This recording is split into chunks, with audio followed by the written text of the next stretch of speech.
Assalamualaikum warahmatullahi wabarakatuh. Kami dari kelompok 4 ingin menjelaskan tentang sejarah Bekasi.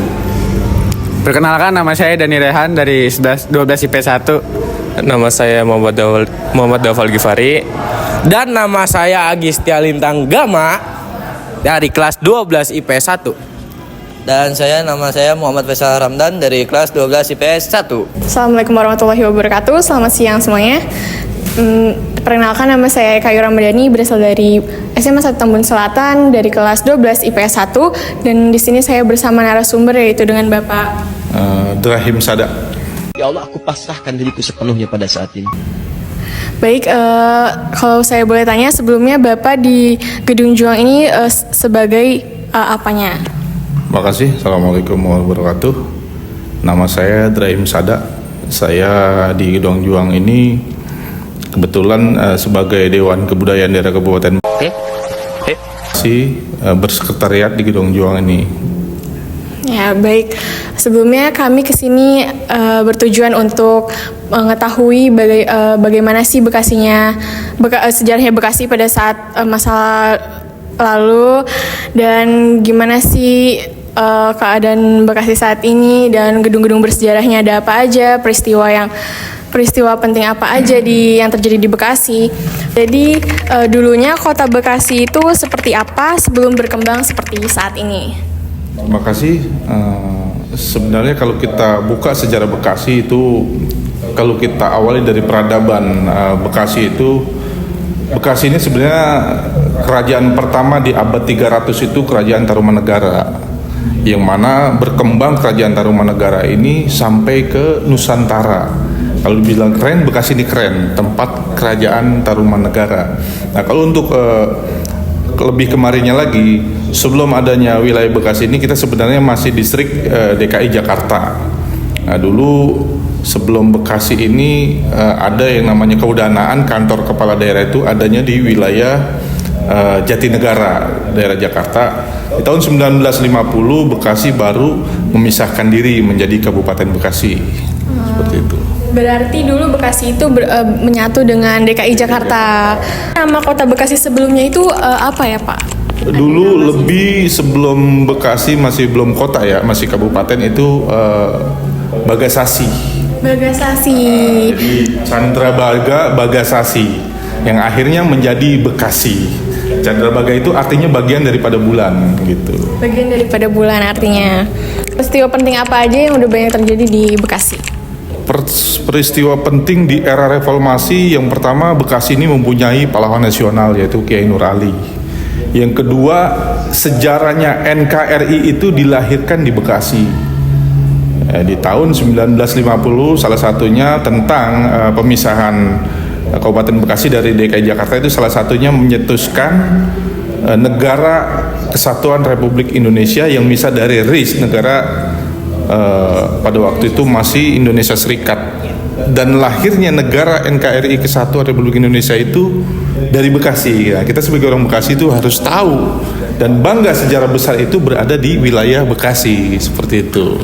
Tokoh-tokoh apalagi yang berjasa di Bekasi? Di sini juga ada tokoh, selain itu juga ada yang namanya Kiai Makmun. Di sini salah satu ya lintingan-lintingan Kiai Nur Ali juga pada saat di era zaman perang. Di sini juga ada yang namanya Kiai di wilayah Ceger itu ada juga.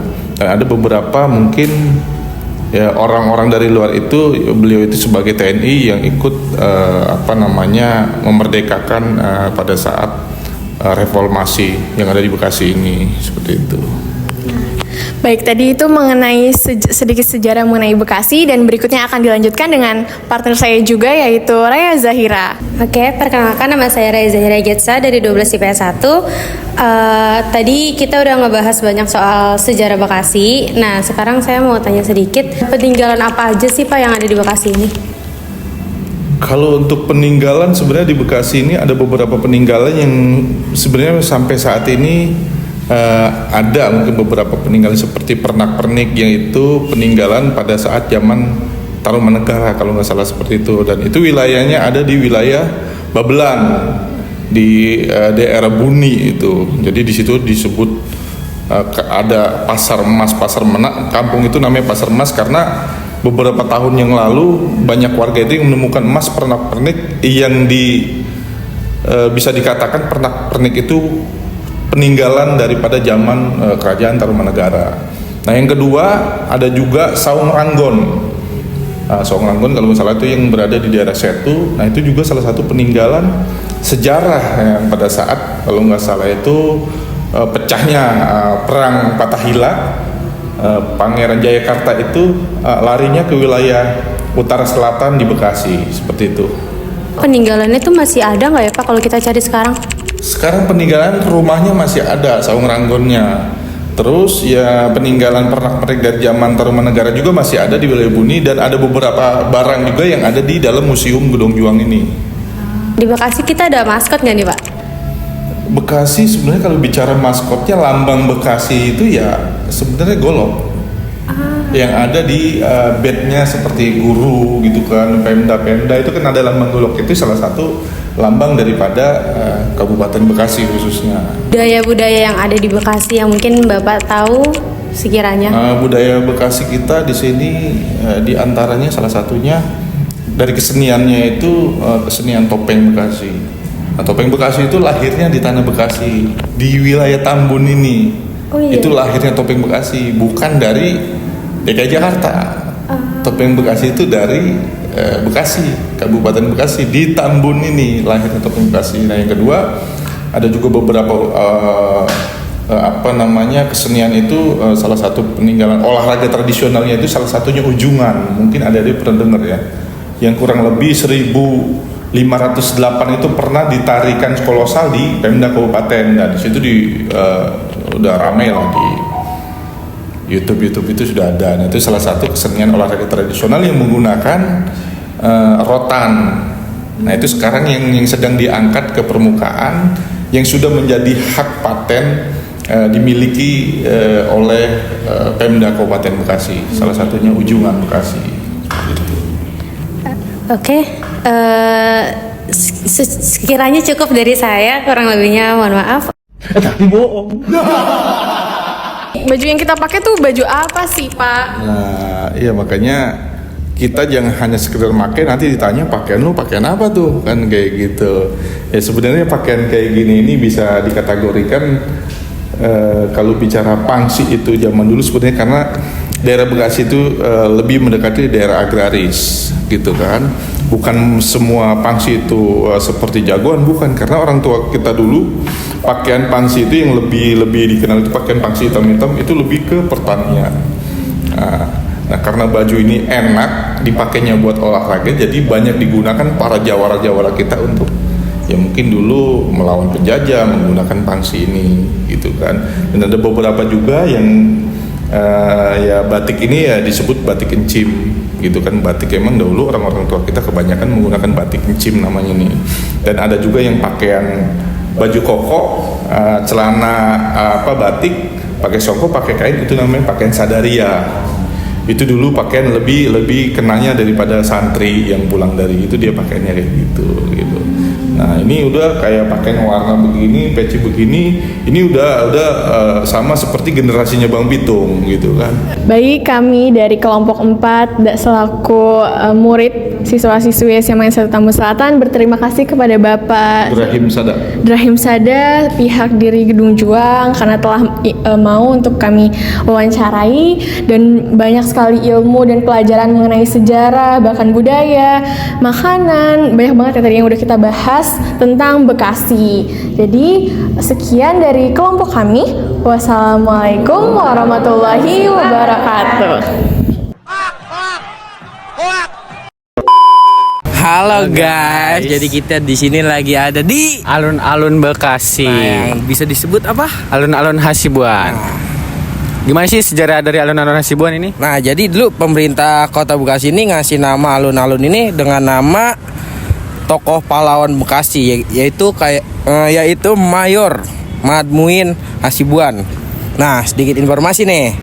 Hasibuan merupakan salah satu pejuang kemerdekaan RI yang berjuang melawan para penjajah di wilayah Bekasi ini, guys. Nah, jadi kurang lebihnya terus apalagi ya?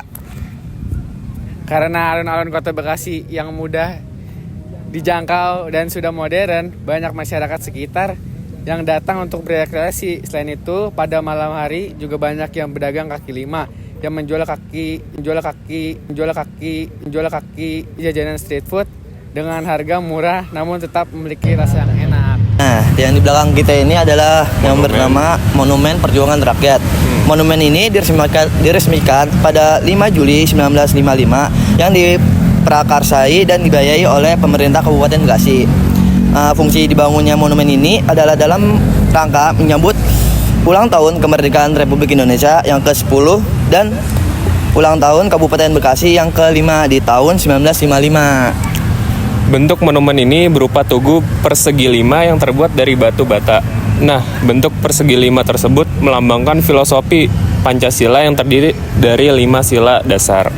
Monumen ini telah direvitalisasi selama beberapa bulan sejak Juni 2021. Kemudian pada 21 Februari 2022, akhirnya alun-alun Bekasi kembali dibuka dan diresmikan oleh Gubernur Jawa Barat Ridwan Kamil.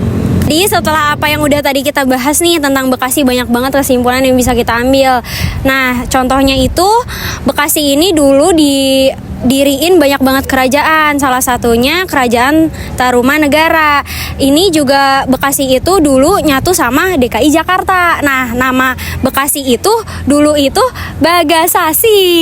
Sekarang ini kita juga lagi di alun-alun Bekasi yang dulunya tempat bersejarah buat para pahlawan-pahlawan yang ada. Terus sekarang dijadiin tempat wisata-wisata dan kulineran buat warga Bekasi yang mau jajan di sini. Ya begitu. Terima kasih guys. Terima kasih guys. Dadah.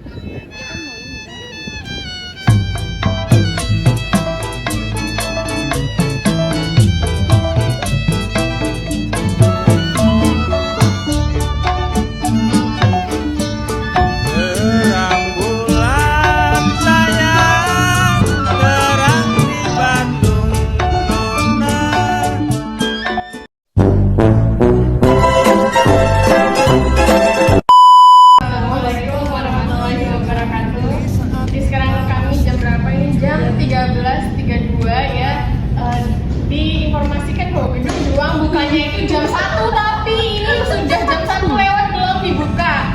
Saya ingin membuat tugas. Ini mas mbaknya kemana? Pertanggungjawaban lobby ditinggal seniman sama Ana ini tolong. Tolong dibuka. Assalamualaikum. Saya mau bikin tugas. Cepetan mau kuis besok.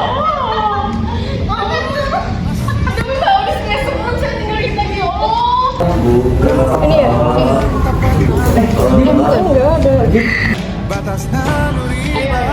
Antepin dah lu.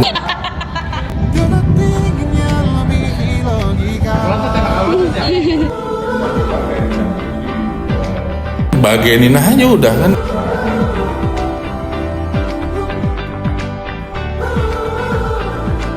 Halo guys. Jadi kita di sini lagi ada di Alun-alun Bekasi. Betul.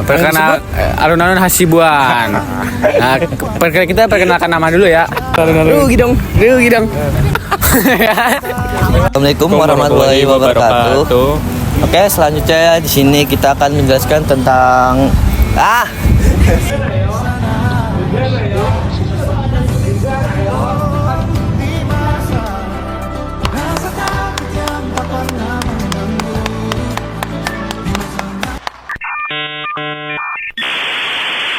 Saya wassalamualaikum bro.